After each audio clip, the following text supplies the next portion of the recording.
Let's start with MSc Part 2, Semester 4, Paper 4, Unit 4, Chemical Safety and Ethical Handling of Chemicals.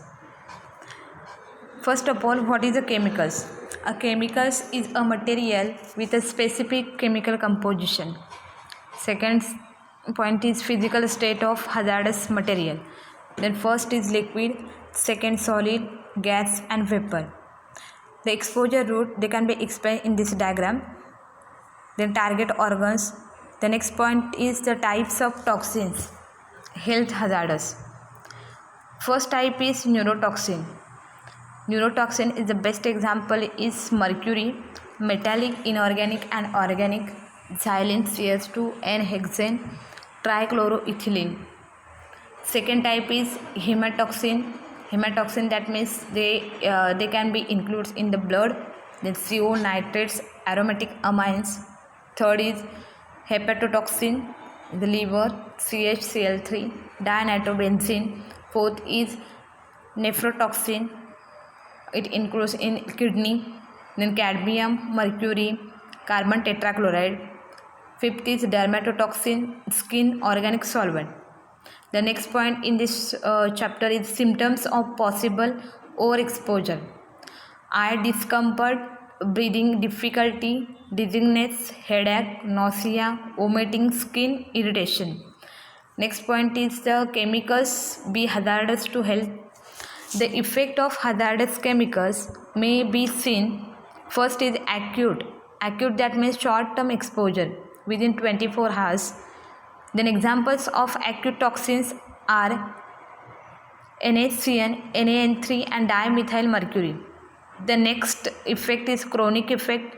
The long-term repeated exposure, continuous exposure to asbestos causes to the lung cancer. Benzene is cause damage after repeated or long-term exposure. Third is the allergy.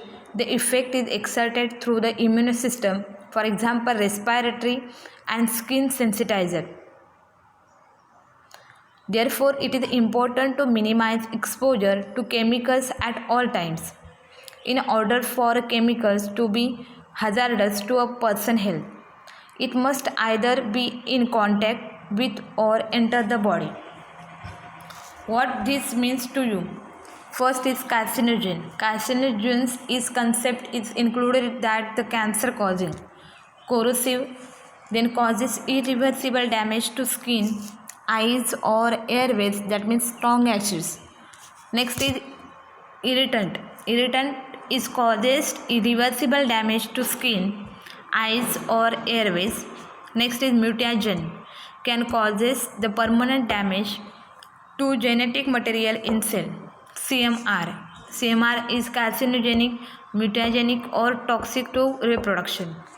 Next is reproductive toxin, affect male or female reproductive system.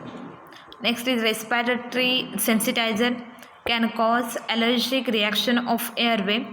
Skin sensitizer, they can be caused in allergic reactions of skin. Next is acute toxicity. Acute toxicity is the short-term effect and chronic toxicity is the long-term effect. Next point in this chapter is the storage of chemicals. Bulk stocks must be stored in the separate building. Next is a spill or fire involving bulk containers will be difficult to tackle when compared with that involving smaller bottles. Third is the chemicals must not be placed indiscriminately in a storage shelf. They must be grouped based on their compatibility. Separate chemicals into compatible groups and store alphabetically within the compatible groups. The following chemical group must be separated by storing them in different cabinet or by providing the secondary contaminant. Then first is oxidizers including the peroxides, second is the acid, third is bases, fourth is flammable materials, fifth is reproductive toxins and sixth is carcinogens. Any incompatible within a above group must be stored separately. The next is to prevent the accident caused by overreaching. Do not store chemicals on shelves higher than 1.5 meter. Fix the shelves to the wall to prevent fall. Next is store heavier or larger bottles on lower racks. There must be fixed storage place for each chemical and the same must be returned to that location after each use. Next is chemicals must not be exposed to heat or direct sunlight. Next is heat and sunlight can degrades the chemical, deteriorate storage containers and labels. Next is toxic or odoriferous chemicals must be stored in the ventilated cabinet. Next, rim guards must be fixed on the edge of sleeves to prevent bottle from falling. Next point is storage of chemicals flammables. Liquid solvents, organic solvents are most hazardous chemical. Solvents such as ether, alcohols, chloroform and toluene, for example, are highly volatile and flammable. Chlorinated solvent when exposed to heat or flame may produce CO, Cl2, phosgene or other highly toxic gases. Always use volatile and flammable solvent in an area with good ventilations or preferably in a fume hood. Never use ether or other highly flammable solvent in a room with open flames or other ignition sources present. Store flammable chemicals in approved safety cabinet. The next point in this chapter is the flammable chemicals must not be stored in domestic refrigerators. Vapors can leak out from the bottles and form a flammable vapor in the mixture. The bulb or thermostat can be source of ignition. Then flammable chemicals must be stored only in intrinsically safe lab purpose refrigerators. The next point is chemical storage reactive. Then the store water reactive chemicals away from all sources of water or in watertight containers. Store thermally unstable chemical in approved refrigerators. Consider the explosion relief boxes for highly sensitive material. Restrict access to the storage area. Chemical storage corrosives. Store concentrated acid and bases separately. Keep corrosive away from organic chemicals and combustible materials. Use secondary caches, the basins for concentrated acid and bases. The next point is handling of chemicals. Bench tops must not be used as storage area to prevent the clutter. Keep only chemicals bottle that is for immediate use on bench tops. All chemical bottles must be tightly closed after use and must not be placed on edge of the bench or shelf from which they can fall. Next is chemicals formula or short forms must not be used for labeling chemical bottles. Label must include the full name of the chemicals, hazard pictogram and a brief description of the hazards and precautions to be taken. It will not be possible to identify the chemical in case of spill or body contact due to the inadequate labeling. One out label must be immediately replaced by new ones. Unlabeled chemicals bottles can create a difficulty at the time of disposal of chemical bottle. Next point is handling of chemicals. Use of trays. Use secondary containment when transporting chemicals. Next is when transporting several containers, use carts with attached side rails and trays with provision for spill containment. Bottle carriage must be used while moving single container. Next point is ordering of chemicals. Always order the smallest possible quantity of chemical. This reduces the hazards and chemical waste. Second is understand the hazardous properties of the chemicals that is to be purged. Third, where possible, purchase a less hazardous chemical. Next is the receipt of chemicals. Received packages must be checked to ensure that the containers are in good condition.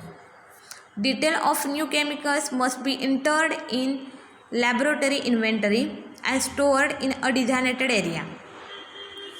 The date of receipt and date of first usage must be recorded on the bottles of peroxide forming chemicals. Ensure that the material safety data sheet is often obtained with the chemicals and is readily available for reference. Chemical spills actions to be taken. The following action must be taken in the event of a chemical spills. Evacuate non-essential personnel from the area. Ventilate the area by opening the windows. If the spilled material is flammable, extinguish all open flames. Do not operate electric switches near the spill. Avoid inhaling vapor from spilled material. Use personal protective equipment. Ensure that there is an exit nearby. Use spill containment kits to clean up the spill. Next is chemical spills. The following equipment must be maintained in laboratory for dealing with chemical spills. First is chemical spills kits, personal protective equipment, for example, chemical cartridges, respirators, scoops and dustpans, dry sand. Next point is the safety precaution. Basic precaution: laboratory equipment must be regularly inspected and serviced as per manufacturer recommendation. When heating a test tube or other apparatus, never point it towards yourself or others. Be sure that glassware has cooled before touching it. Dilute concentrated acid and bases by slowly pouring the acid or bases into the water while stirring. Keep work area clean and uncultured. Maintaining good housekeeping helps to prevent accident. Store coats, bags and other personal items in the designated area, not on bench tops. Keep drawers and cabinet closed when not in use. Never heat flammable substances with an open flame. Use a water bath. Do not work alone in the laboratories, particularly when performing hazardous procedure. Do not perform unauthorized experiment. Plan appropriate procedures and the positioning of all equipment before beginning any experiment. Wear the appropriate personal protective equipment, laboratory apron or coat, safety glasses, toe cover, footwear at all times in the laboratory. Wear suitable gloves when handling chemicals. Inspect all gloves for detect defect before usage. Next is the general safety tips. Never eat, drink or smoke while using hazardous chemical. Use personal protective equipment as required. Make sure all chemical containers are properly labeled. Always wash up after using a chemicals. Next is first aid for chemicals on the skin. Flush area with lukewarm water for 15 minutes. Remove clothing and jewelry from burn area. Next is seek additional medical attention. Next point is first aid for chemicals in the eyes. Don't rub the eyes. Hold eyelids open and flush with water for 50 minutes. Be careful not be contaminate the other eyes. Seek additional medical attention.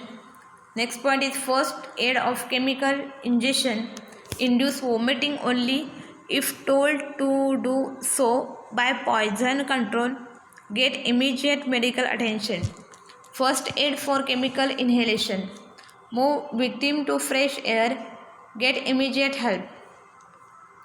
Emergency procedure. Personal contamination.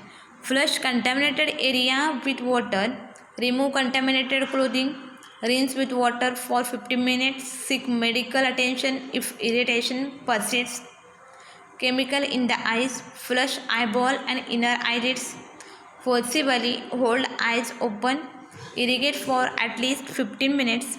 Seek medical attention immediately. Next point is the hygiene and chemical safety.